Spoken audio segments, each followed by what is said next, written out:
अल्लज़ी हदाना सवाअत तरीक़ वजअल लना तौफ़ीक़ खैर रफ़ीक़ अम्मा बाद फ़अऊज़ु बिल्लाहि मिनश शैतानिर रजीम बिस्मिल्लाहिर रहमानिर रहीम फ़मन यअमल मिस्क़ाल ज़र्रतिन खैरन यरा वमन यअमल मिस्क़ाल ज़र्रतिन शर्रन यरा। सदक़ल्लाहु मौलाना अज़ीम व बल्लगना रसूलुहुन नबियुल अमीनुल मतीनुल करीम व नहनु अला ज़ालिका लमिनश शाहिदीन वश्शाकिरीन वल्हम्दुलिल्लाहि रब्बिल आलमीन। जाने ईमान शाने ईमान, शाने कायनात, जाने कायनात, मक़सूद कायनात, रूह कायनात, मंबए कमालात, फ़ख्र मौजूदात, बाइसे तख़लीक़ कायनात, जनाबे अहमद मुज्तबा मुहम्मद मुस्तफ़ा सल्लल्लाहु ताला अलैहि वसल्लम की बारगाह आली शान में ग़ुलामी का सबूत देते हुए पूरा मजमा झूम करके दुरूद शरीफ पढ़े। अल्लाहुम्मा सल्लि अला सय्यदिना मौलाना मुहम्मदिन व अला आलि सय्यदिना व मौलाना मुहम्मदिन व बारिक व सल्लिम सलातन व सलामन अलैका या रसूल अल्लाह सल्लल्लाहु ताला अलैहि वसल्लम।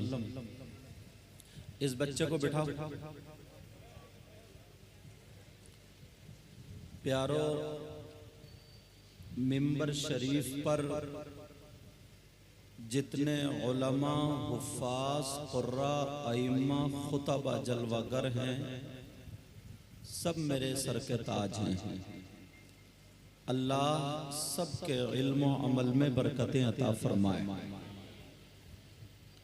इन लोगों के नाम भले याद ना हो, मगर एक बात बताएं, अगर मैं किसी को अच्छा कह दूं या आप किसी को अच्छा कह दें तो मेरी बात भी गलत हो सकती है और आपकी बात भी गलत हो सकती है। अगर नबी जिसको अच्छा कह दें, आका जिसको अच्छा फरमा दें, तो क्या आका की बात गलत हो सकती है? बोलो, आका की बात गलत नहीं हो सकती। अल्लाह के रसूल सल्लल्लाहु ताला अलैहि वसल्लम इरशाद फरमाते हैं, हदीस शरीफ से शुरू कर रहा हूं और इन लोगों से। आका फरमाते हैं, खैरुकुम मन तअल्लमल कुरआन व अल्लमा। पैसे वाले का जिक्र नहीं है, दौलत वाले का जिक्र नहीं है, बात वाले का जिक्र नहीं है। आका फरमाते हैं, तुम में सबसे बेहतर वो हैं, तुम में यानी आप में सबसे बेहतर वो हैं जो कुरान पढ़ते और पढ़ाते हैं, जो कुरान सीखते और सिखाते हैं, वो तुम में सबसे बेहतर है। अब नबी जिनको बेहतर कह दे, आका जिनको बेहतर कह दे, आका फरमाते हैं, नज़रतुन इलल आलिम अहब्बु इलैया मिन इबादति सना मा सियामिहा व क़यामिहा। नबी फरमाते हैं, किसी आलिम की तरफ एक मर्तबा देखना, कुछ पढ़ना नहीं, दुआ भी नहीं करना, खाली देखना। आका फरमाते, अहब्बु मिन इबादति सना, मुझे एक साल की इबादत से ज्यादा पसंद है। एक साल की इबादत से ज्यादा पसंद है। ये इन लोगों के बारे में अगर हदीसें पढ़ूं तो मुझ जैसा कम इल्म 50 हदीसें पढ़ सकता है, मगर आज कुछ और बयान करना है। आप समझ रहे होंगे कि मैं कुर्सी पे बैठा हूं, सबसे अच्छा मैं हूं। प्यारे, ऐसा नहीं है। पता नहीं इन लोगों में कौन ऐसा हो आप लोगों में कौन ऐसा हो जिसकी अदाएं अल्लाह और रसूलुल्लाह को पसंद हो। एक मर्तबा ईशा के बाद से बैठे हम और आप सब लोग मेरे साथ में तौबा करें और कलमा शरीफ का भी विर्द करेंगे। समझे, जैसे मैं तौबा करता हूं आप भी करेंगे। पढ़िए अस्तगफिरुल्लाह, सारे लोग पढ़िए अस्तगफिरुल्लाह रब्बी मिन कुल्ली ज़ंबिन व अतूबु इलैहि ला इलाहा इल्लल्लाहु मुहम्मदुर रसूलुल्लाह सल्लल्लाहु ताला अलैहि वसल्लम। अब यहीं से इस्लाह की तरफ शुरू होता हूं। मैंने भी खुद तौबा की और आपसे भी कराई। हदीस शरीफ है, मेरे नबी एक दिन में 70 मर्तबा तौबा किया करते थे। कितनी मर्तबा बोलो? दूसरी हदीस में 100 मर्तबा का भी जिक्र है कि आका 100 मर्तबा तौबा करते थे। अब जरा पूछो, गौर करो, तौबा कौन करता है? तौबा वो करता है जो गलती करता है। तौबा वो करता है जो गुनाह करता है। जो गुनाहगार होता है वो तौबा करता है। मेरे नबी 100 मर्तबा 70 मर्तबा तौबा करे और मेरे नबी सर से लेकर के पांव तक गुनाहों से पाक, मासूम अनिल खता। बल्कि मेरे ही आका नहीं, सारे अंबिया गुनाहों से पाक है। तो जो नबी गुनाहों से पाक वो 100 मर्तबा या 70 मर्तबा दुआ क्यों कर रहे हैं? समझ में आई बात? ये आपके लिए, क्योंकि कुछ हदीसें तालीम उम्मत के लिए होती हैं, उम्मत की तालीम के लिए, उम्मत को सबक सिखाने के लिए। मेरे नबी 100 मर्तबा या 70 मर्तबा इसलिए तौबा फरमाते थे ताकि मेरी उम्मत को ये पता चल जाए जो नबी गुनाहों से पाक है, सर से लेके पांव तक बिल्कुल पाक और साफ है, गुनाहगार नहीं, खताकार नहीं। जो नबी मासूम अनिल खता है वो तो 100 मर्तबा तौबा करते हैं और हम सर से लेके पांव तक हमारा कदम कदम गुनाहों में, तो हमें कितनी मर्तबा तौबा करनी चाहिए। ये तालीम उम्मत के लिए। इस पंखे को थोड़ा इधर कर दो या इधर कर दो। अगर कमेटी वाले हो मेरे चेहरे के सामने से या तो इधर कर दो या इधर कर दो। तालीम उम्मत के लिए, ठीक है। जो पैगंबर इस्लाम 100 मर्तबा तौबा करे, खताओं से पाक और साफ, और हम गुनाहों में फंसे हुए, हमें कितनी मर्तबा तौबा करनी चाहिए? मगर इंसान तौबा करता है? ऐसा हाल बना रखा है, बस एक नारा लगा दिया, समझने लगा कि मैं जन्नती हूं। हंसी मजाक ठिट्टे का ये आलम, कब्रिस्तान में हंसी मजाक शुरू कर दी है, मस्जिद में हंसी मजाक शुरू कर दी है, दीनी महफिलों में हंसी मजाक शुरू कर दी है, लहव लईब शुरू हो गए, खेल कूद शुरू हो गए, यहां तक के इंसान अल्लाह से डरता ही नहीं। ओ प्यारे जरा सोच, हमने ये जलसा कराया,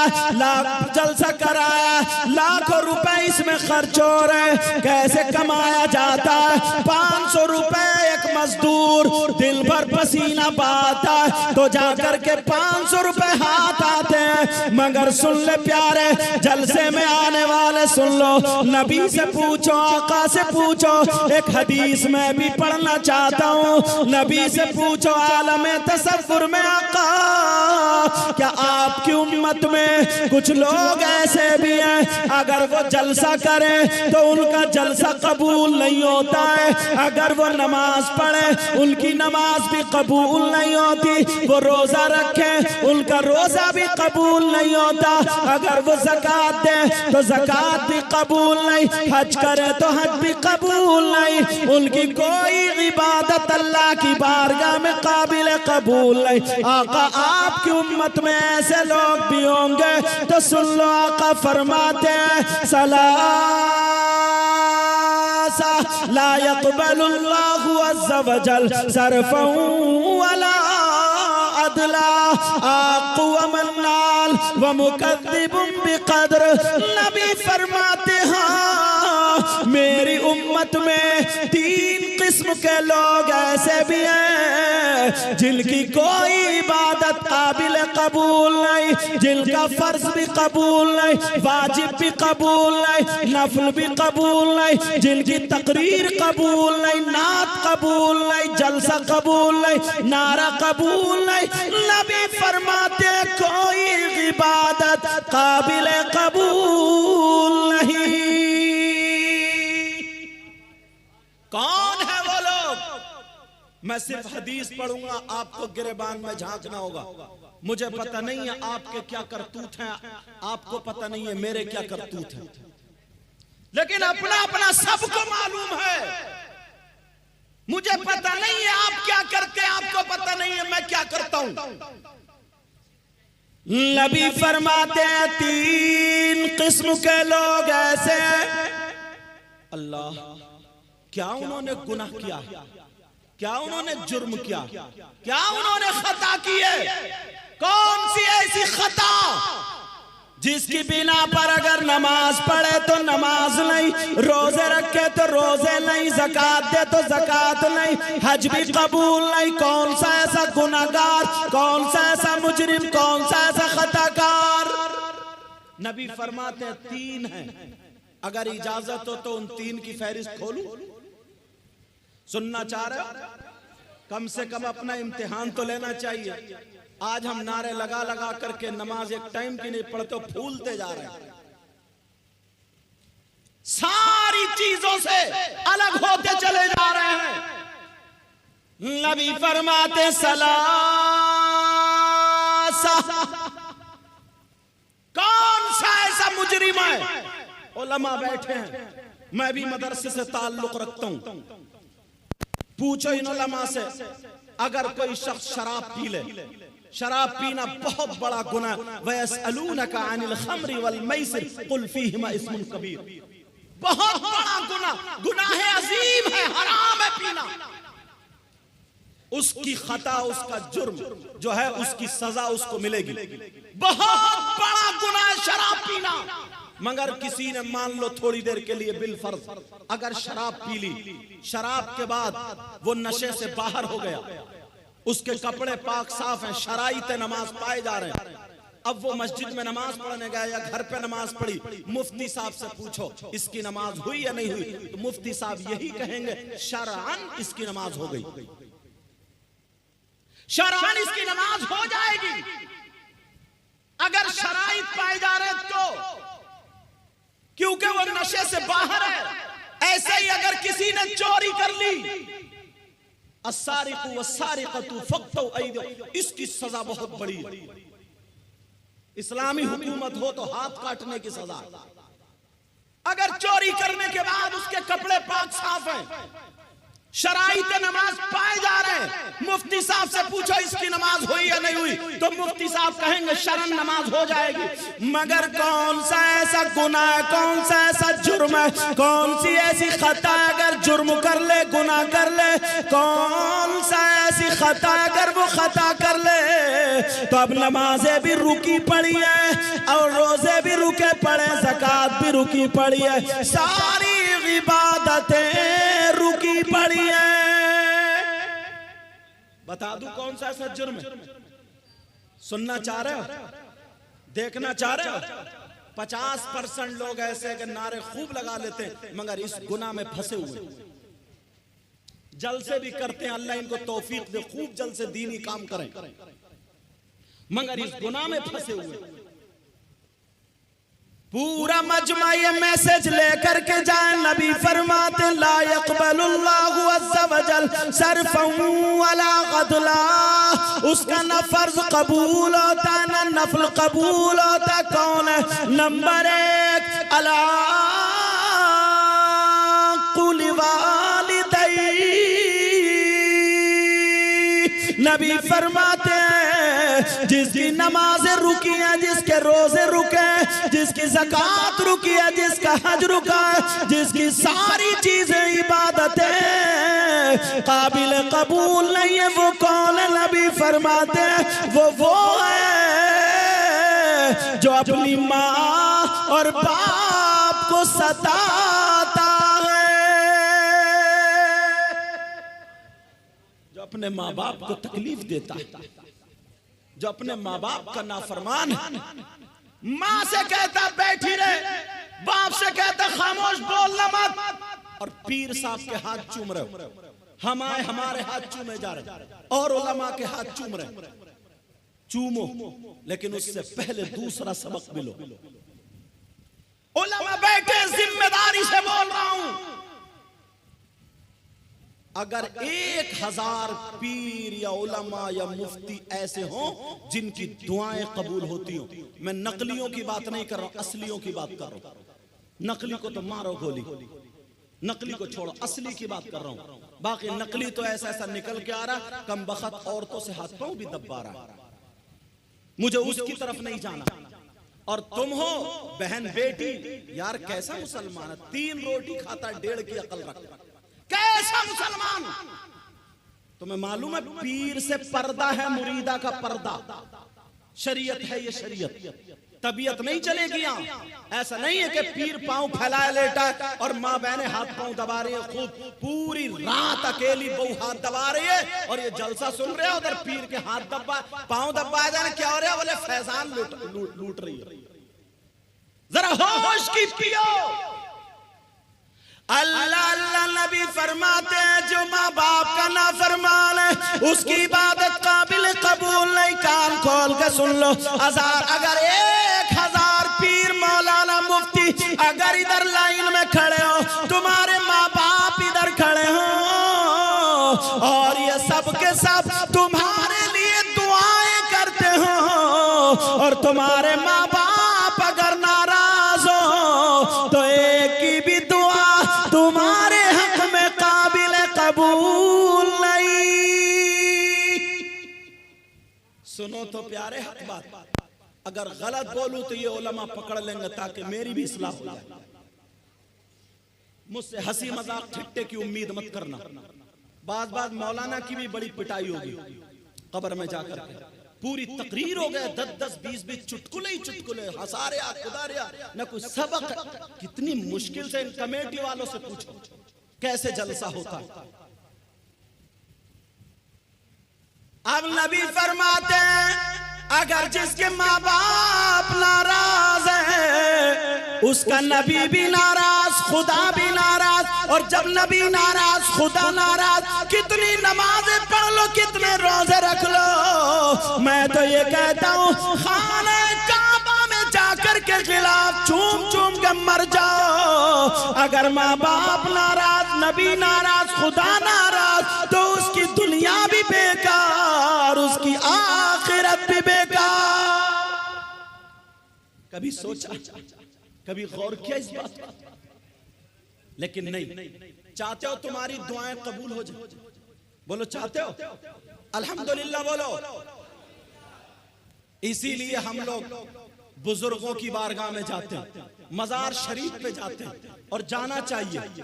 मगर सुनो, मर्दों का जाना जायज है, औरतों का जाना जायज नहीं।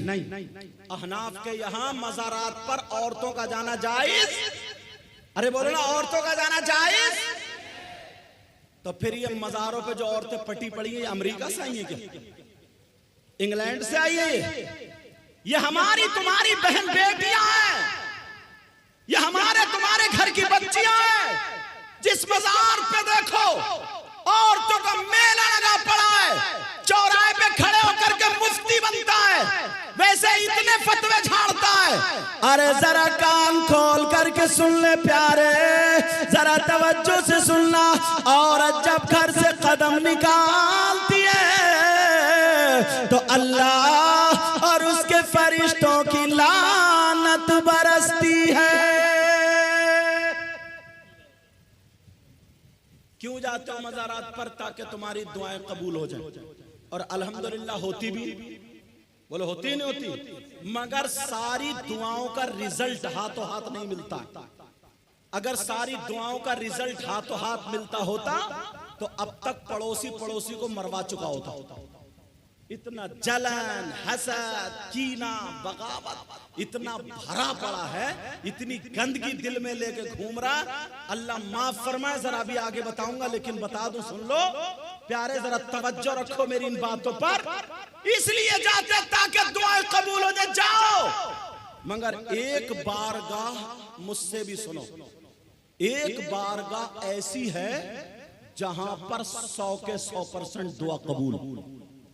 अगर ना हो तो मेरा दामन पकड़ लेना। कौन सी बारगाह है वो? कौन सी खानकाह है वो? कौन सा मकाम है वो? कौन सी जगह है जहां पर 100 के 100% दुआ कबूल? जब मैं दावा कर रहा हूं तो दलील भी ऐसी दूंगा कि आपके चेहरे मुस्कुरा जाएंगे। बोलो, उस जगह का एड्रेस बता दूं, पता बता दूं, चाह रहे हो कि दुआ कबूल हो जाए?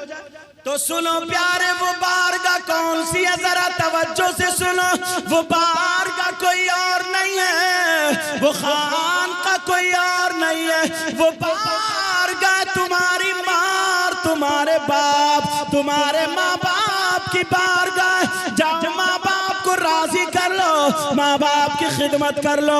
जब माँ बाप अगर राजी हो जाएंगे और माँ की बारगाह में, बाप की बारगाह में जब दुआ लेकर के चले जाओगे, यही माँ बाप अगर लड़खड़ाते हुए हाथों से हाथ उठा करके दुआ फरमा दे तो माँ बाप की दुआ रद्द नहीं हो सकती।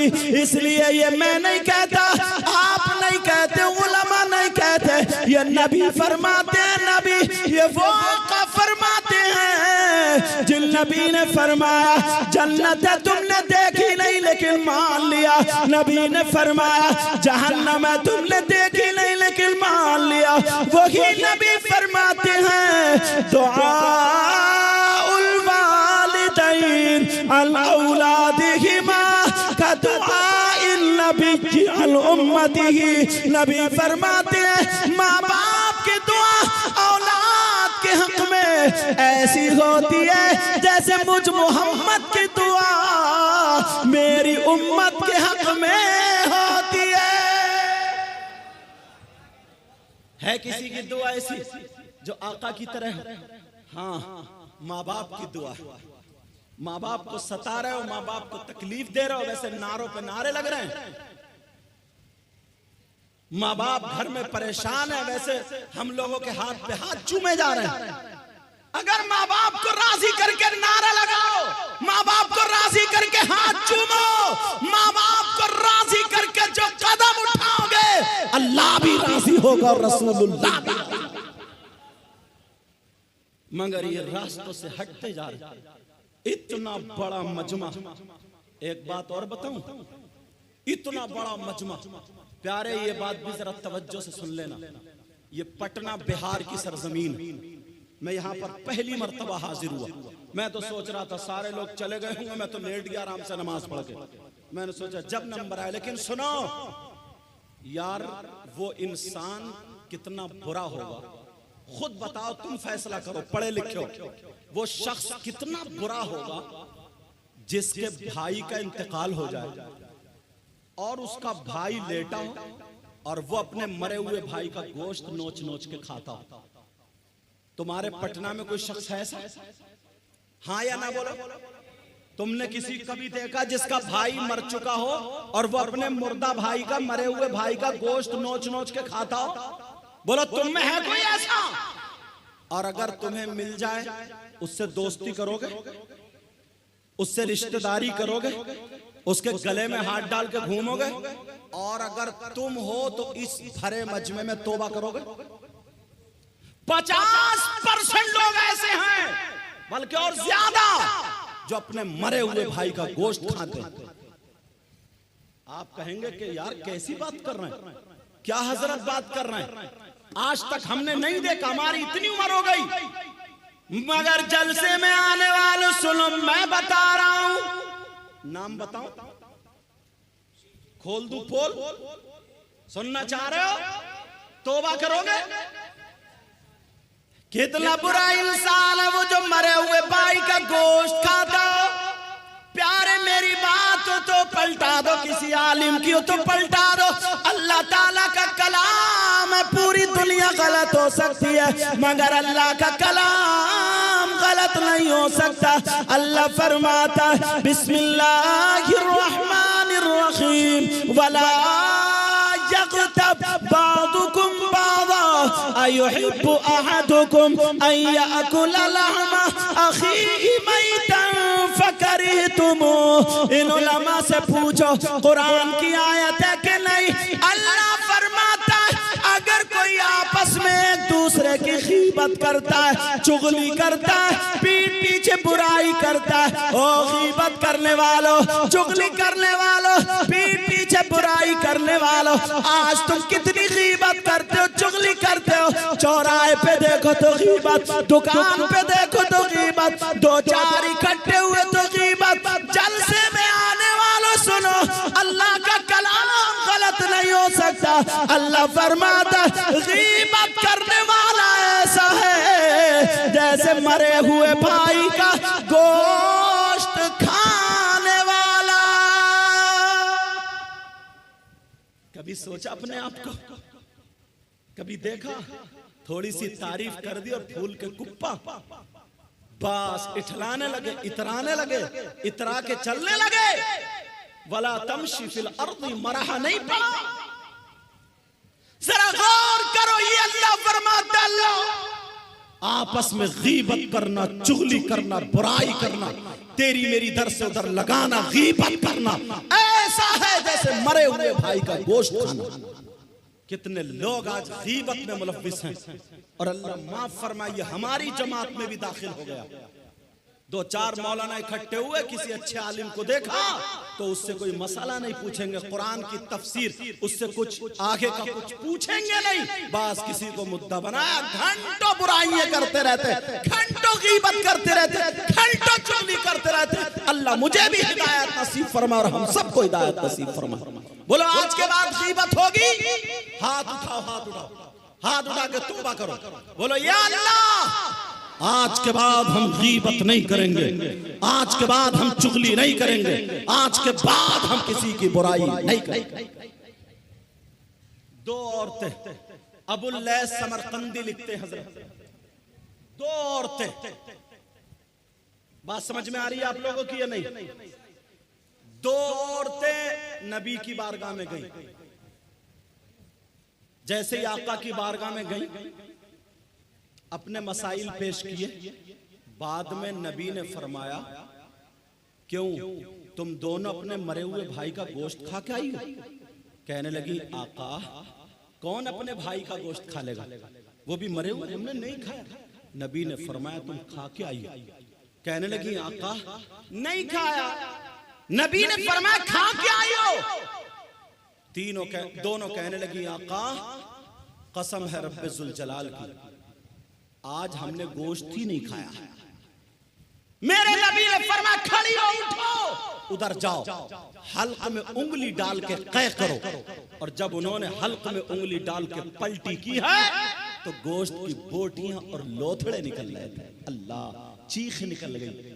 कहने लगी आका कसम रब्बे काबा की, कसम रब्बे जुल जलाल की, आका हमारे माँ बाप पर कुर्बान हो आका, आज हमने गोश्त खाया ही नहीं था मगर ये बोटियां कहां से निकल रही हैं। नबी ने फरमाया मुझे मालूम है, मगर जब तुम घर से चली थी दोनों मिली तो तीसरे की गीबत करती हुई आई थी, चुगली करती हुई आई थी। आका फरमाते गीबत करना ऐसा है जैसे मरे हुए भाई का गोश्त खाना। जरा जरा बात पे गीबत कर जाते। ये कुरान की बात है डायरेक्ट। जरा जरा बात पे चुगली कर जाते। कभी सोचा अपने गिरेबान में झांका, कब तक मजे लेते रहोगे, कब तक हंसी मजाक ठिट्ठे करते रहोगे, कब तक अपने आप को धोखा देते रहोगे? कभी सोचा तुमने हम कितने पानी में? कभी गौर किया है?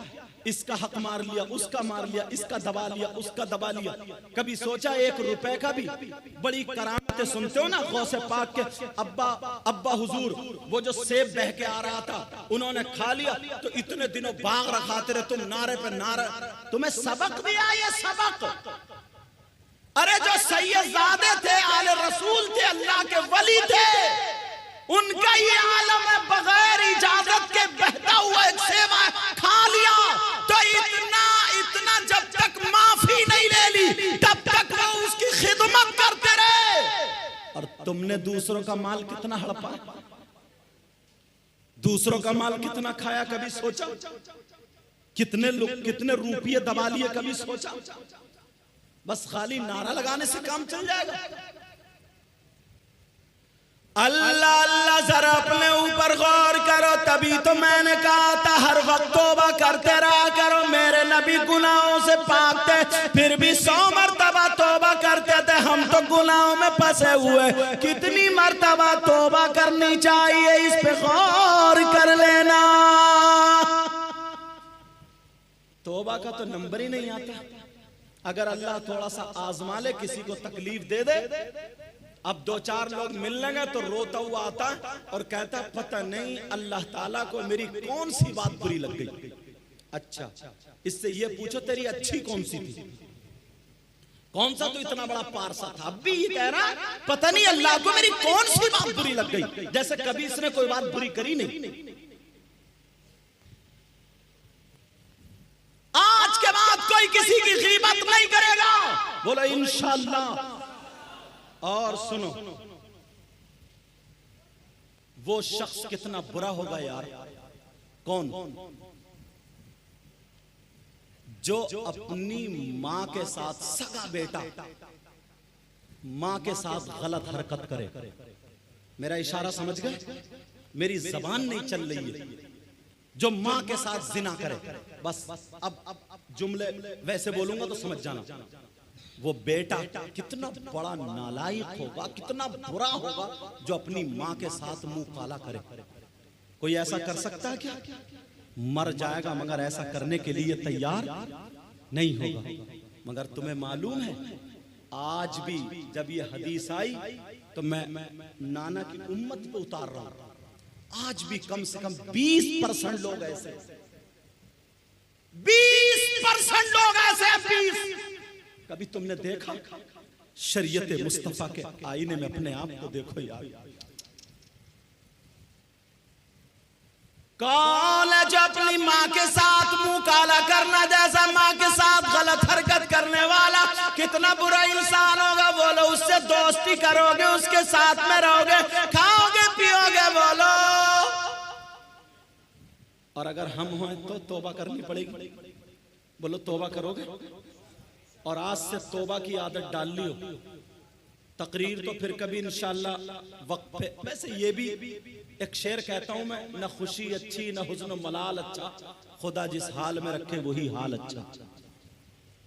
कौन है वो जो अपनी मां के साथ मुंह काला करने जैसा है? हर बात या तो कुरान शरीफ पे लाके टेकूंगा या हदीस शरीफ पे। तवज्जो है ना? तुमने नाम सुना होगा सूद और ब्याज का। क्या बोलो? सूद और ब्याज का नाम सुना? कितने लोग ये कारोबार कर रहे हैं, कितने लोग सट्टा खेल रहे हैं, कितने लोग जुआ खेल रहे हैं, कितने हराम के लुक़मे जा रहे हैं हल्के को। अगर एक लुक़मा हराम का चला जाता ना तो 40 दिन तक दुआएं कबूल नहीं होती। इबादतें जमीन और आसमान के दरमियान लटकी रहती। कभी सोचा? फिर कहते हो हमें ये परेशानी, हमें ये परेशानी, हमें ये मुसीबत। सूद और ब्याज का कारोबार करने वालों, बतौर इस्लाह कह रहा हूं मैं ये बात। जब मैं राजस्थान गया तकरीर के लिए हजरत, तो वहां पता चला कि ये सैयद साहब है, हूं तो गुनाहगार। तो एक साहब आए मिलने के लिए, उन्होंने 500 का नोट दिया मुझे मुसाफिर में, और कहने लगे हजरत दुआ करना। मैंने कहा काय के लिए दुआ कर दूं? तो बोले हजरत वैसे अल्हम्दुलिल्लाह बहुत बड़ा कारोबार है, सब कुछ है, कोई परेशानी नहीं है। मैंने कहा अच्छा क्या करते हो? बोले मैं तो कुछ भी नहीं करता हूं। मैंने कहा फिर तुम्हारे बच्चे करते होंगे, कोई फैक्ट्री है, कारखाना, क्या बात है? बोले बच्चे भी कुछ नहीं करते, एसी में लेट रहे थे। मैंने कहा फिर? बोले 7 करोड़ रुपया मार्केट में अपने ही घूम रहा। इशारा समझ गए? मतलब 10,000 दिए तो 5-6 महीने के बाद 15 लिए, 20,000 जरूरत पे दिए, 25 लेना। समझ गए मेरी बात?